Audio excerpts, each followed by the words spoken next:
بدي يصير دكتور.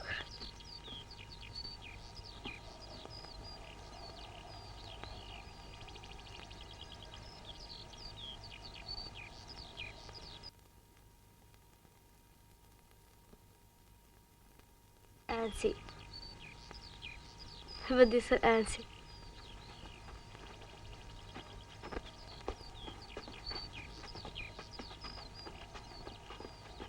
مهندس.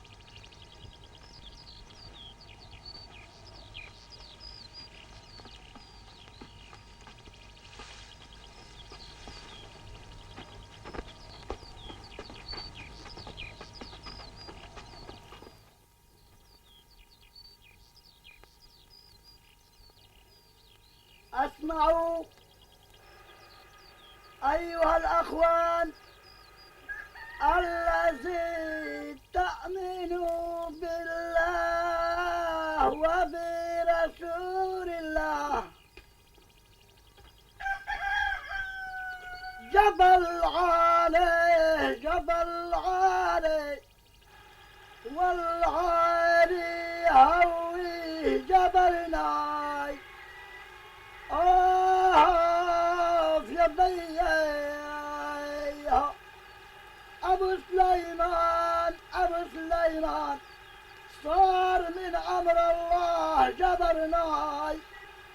ودعون الله والخدر كان الله قدر أبو سليمان هوي وجيوشه بده يحمي دهرناي. وابعون الله تينتصر والعدا من قدامك والإهراب على حماس جنازيلي ملقح بين عرازيلي ملقح بين عرازيلي. ويا حافظ ماني قدك ويا حافظ ماني قدك ويرحم بيك مع جدك ويرحم بيك مع جدك. ويا حافظ ماني قدك ويا حافظ ماني قدك. ثلاث وردات على خدك ثلاث وردات على خدك. أنت السد وأنا عبدك أنت السد وأنا عبدك. بهويلك بمناديلي بهويلك بمناديلي. كم وقت بدك يحوش؟ الزيت تراه الله مرة هذا بيحوش 100 لك الزيت. والله تسمع لي الزيتون ما عليه إلا بسويت واحد من الشعب. أنا اشتراكي والله ورزقي والله ما تكذب والله العظيم كذب والله ما تكذب.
والله أنا بدي أصير مهندس.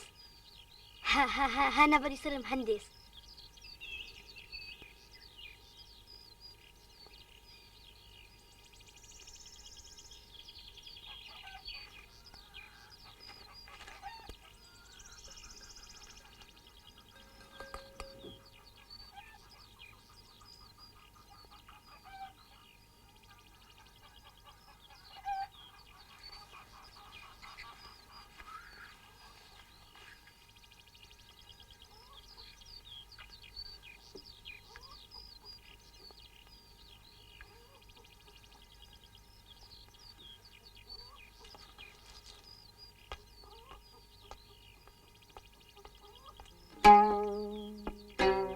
زراعة الدخان يا أخونا عندنا هي الموسم الوحيد للمزاري.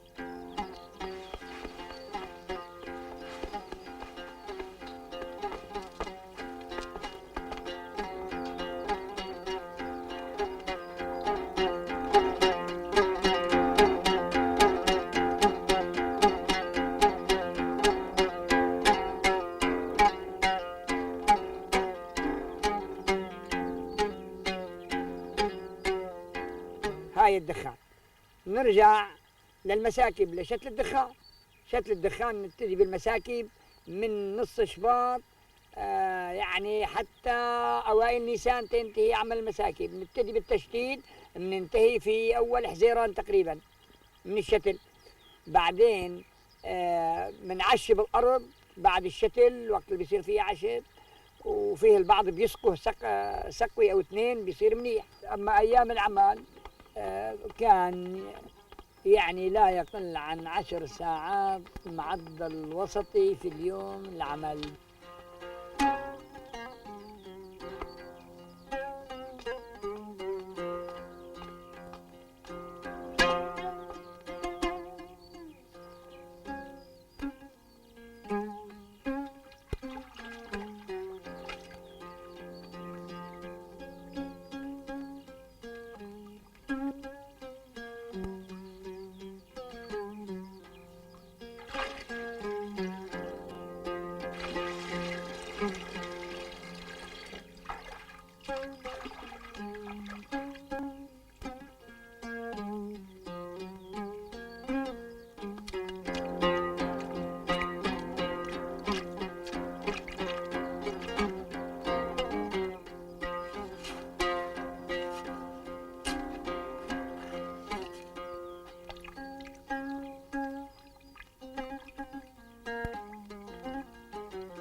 حضرات المسافرين الكرام، أسعد الله أوقاتكم.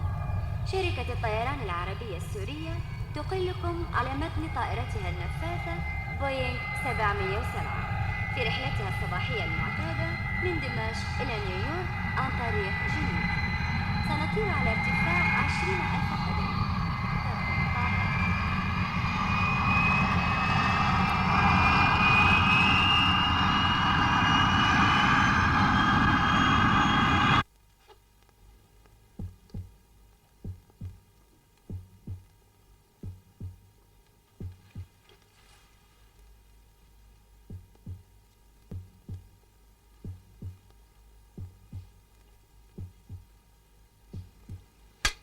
الصيصان شو حلوين عما يدوروا حول مبسوطين. كلتنا ان شاء الله شعب واحد، أمة العرب واحد، بهدف واحد ان شاء الله. اما العلم الله تعالى خلقه للانسان والانساني درجات، لان الاشعاب هي درجات، بجميع العلم درجات، والعلم ما حاجه الله رب العالمين.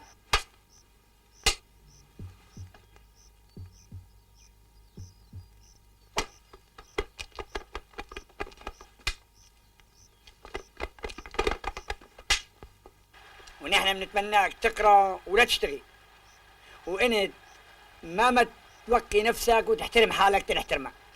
لو انك تحترم حالك بنحترمك، لذلك بدك بهدلي من المنيحات، يا اما تقرا يا اما تقرا يا اما تنزل على الحقل ضرب ظهرك، ما بدك تنزل الكلام. يعني اذا بدك تضل على هالمنوال هذا ما في شيء بيني وبينك، ولا تقعد بهالبيت ابدا نهائيا، ولا بدي اشوف الوجه وتكلم من شيء.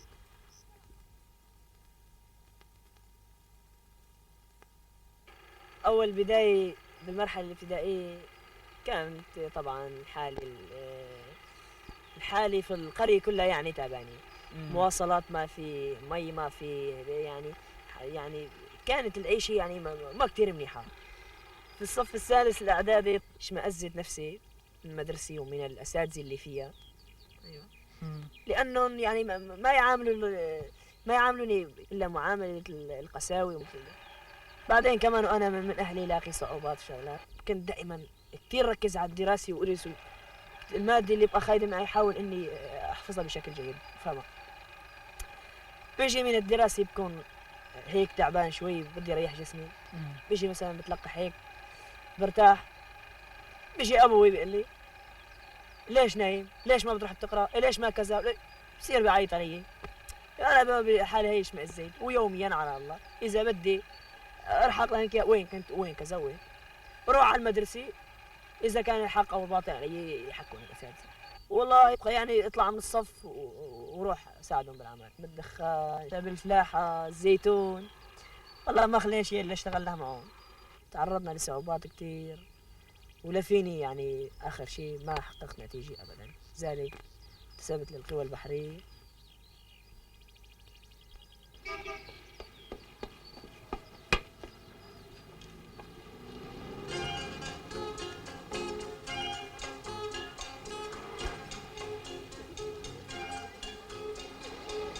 بعدنا من يقصد الكروب، من يملأ السلاح، من يقطف الدوالي. بعدنا هل تنزل النجوم تلهو على التلال في هدأة الليالي، سفحنا العرزان يرف سحري الغصون وساحة الأظلام.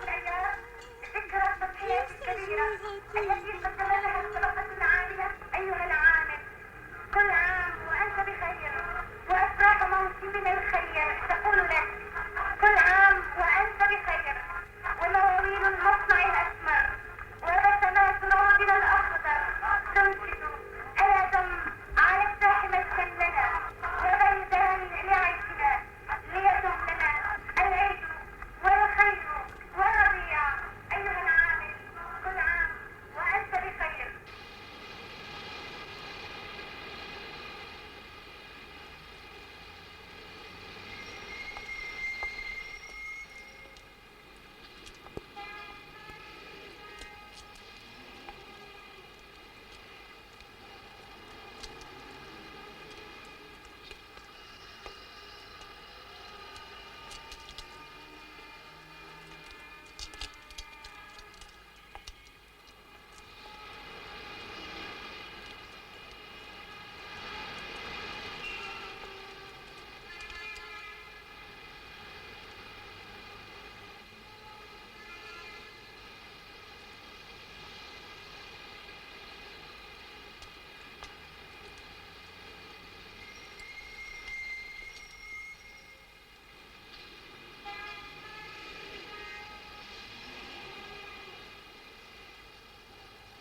حضرتك مين بالله؟ أحمد ملا متعهد. أهلاً وسهلاً. بالله كم مشروع سكني متعهد أنت حاليا؟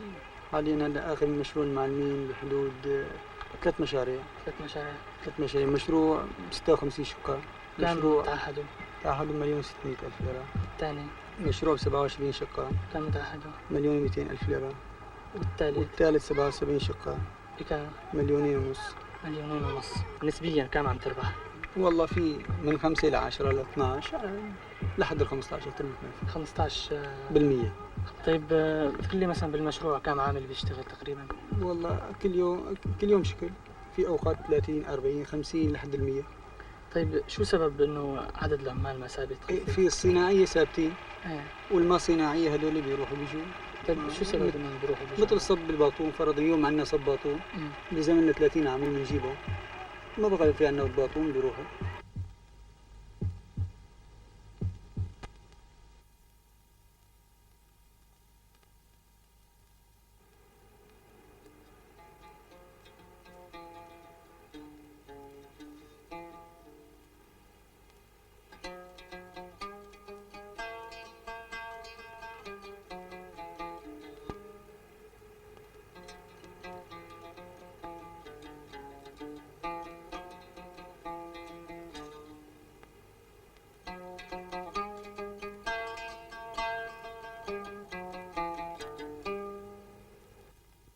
الدفاع وحدات الخاصة وحش، لأنه وحش ما بيخاف.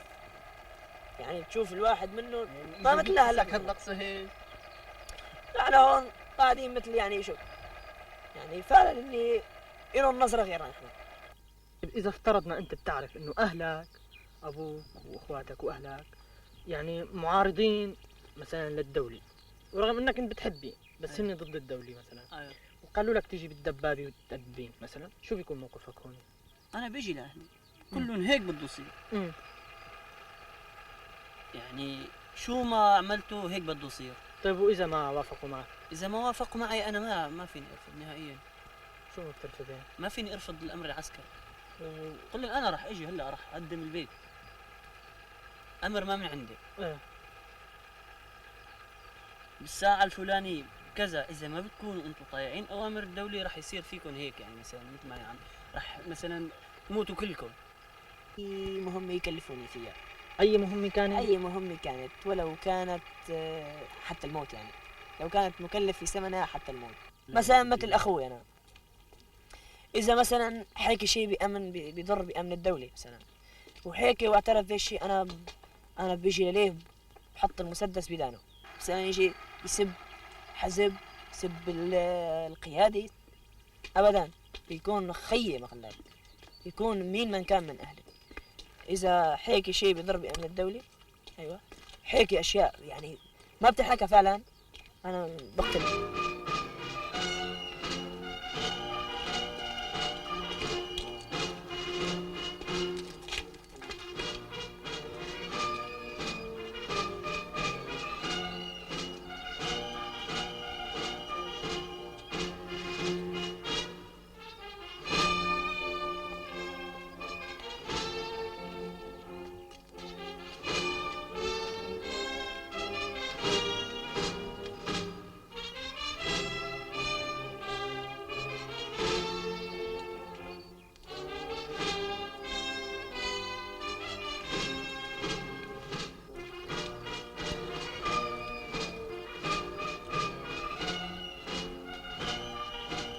إذا سمعتوا مني يا شباب، يا أولاد الذين آمنوا، يا الذي تأمنوا بالله، يا الذي تأمنوا بهذا الحسن الذي ما بالدنيا أحسن منه ولا أكبس منه ولا أرهج منه، من بعد الله هو الحسن. سلام الله على أهل الله وأهل الحسن. تقيموا بهذا الوطن، تلبسوا بالعسكرية، تخدموا هذا الدولي،